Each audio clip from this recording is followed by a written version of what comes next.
First thing you need to find out, don't marry him if he cannot see. And by seeing, I mean vision. You must not marry a man that cannot see the future that he's inviting you to follow him on. Pastor K always says to the men that before you find a partner for life, you must first find a purpose for life. What is the man doing? What does he have a vision for? Does he even have a large enough vision to accommodate your own dreams? The most important thing is, can he see? Can he even see the tomorrow that he's promising to take you into? Now the second thing is, can he see you for who you are or where you are going to? The Bible tells us that the husband is like, the man is like the husbandman. He's supposed to nurture. He's supposed to groom. He's supposed to help you, direct you, lead you, guide you. If he can't see the potential in you, if he can't see what you can be, then he can't guide you and lead you. Second thing, don't marry him if he's insecure. Don't marry him if he's insecure. Insecurity is so dangerous that sometimes it doesn't show. Sometimes the person might come across as if they have it all together, but it's just in the little things. And then the sad thing about marrying someone who is insecure is the fact that not only will he not achieve his dreams because he has a low self-esteem, but he will not allow you to achieve yours as well. You need to marry someone who can allow you go as far, who's comfortable enough to release you, to follow your dreams, to make out of yourself whatever you want to be.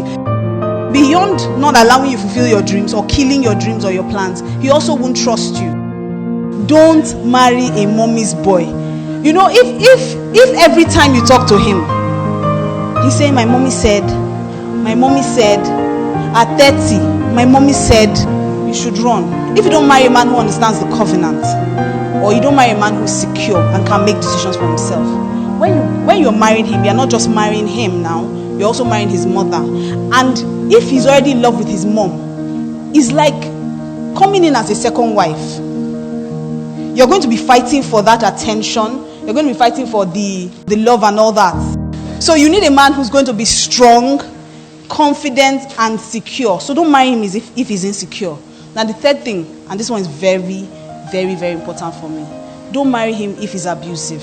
If he's emotionally abusive, verbally, physically, don't marry a man that is abusive for any reason whatsoever. No matter how fine he is, no matter how rich he is, no matter how tall he is, no matter how tush he is, no matter what family he comes from, if he's abusive, is a no-go area.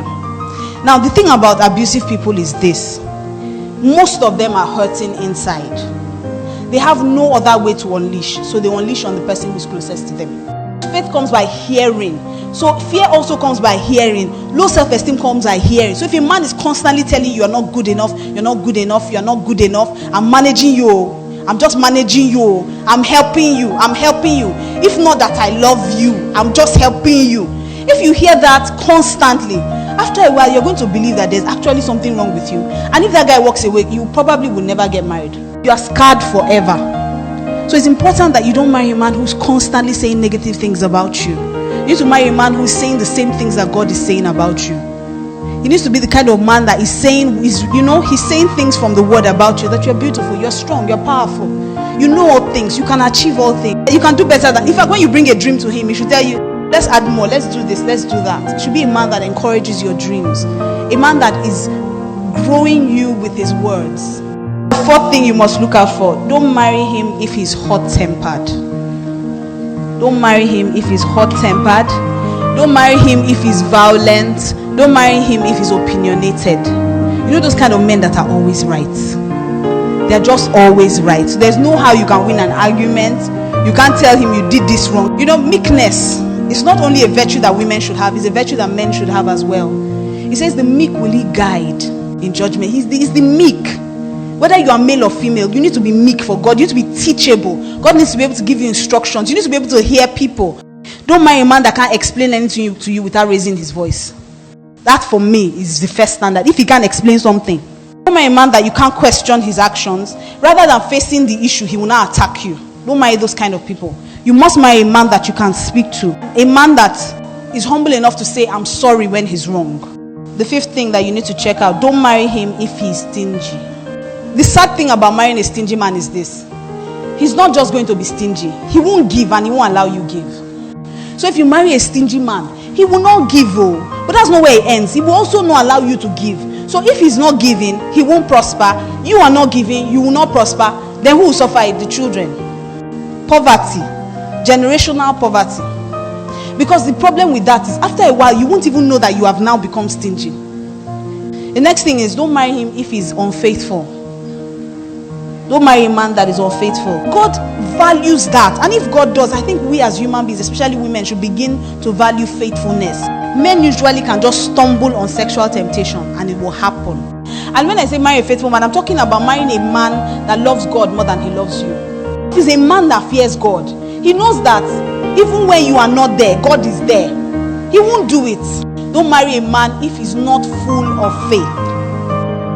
When you get married, even if you are not married, you will always come across challenges. There will always be things that you will come up against. There will always be issues in your life. There will be challenges. But the thing about it is that it is faith that helps you to overcome those things. Next thing, don't marry a man that is unruly. A man that has no respect for everyone or anyone, has no regard for anyone, questions everything, even the word of God. Don't marry a man that spoils you. Now there's a difference between spoiling and pampering. There's a very great difference. If you are wrong, you must marry someone who can tell you the truth and deal with it. It's important that you marry a man that will tell you the truth. He loves you enough to correct you. A man that loves you the way you are, but he wants you to get better.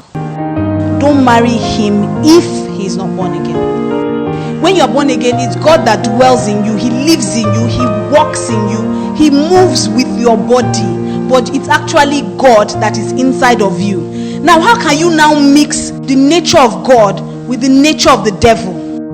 If you're a Christian and you love the Lord, please marry a Christian that loves the Lord.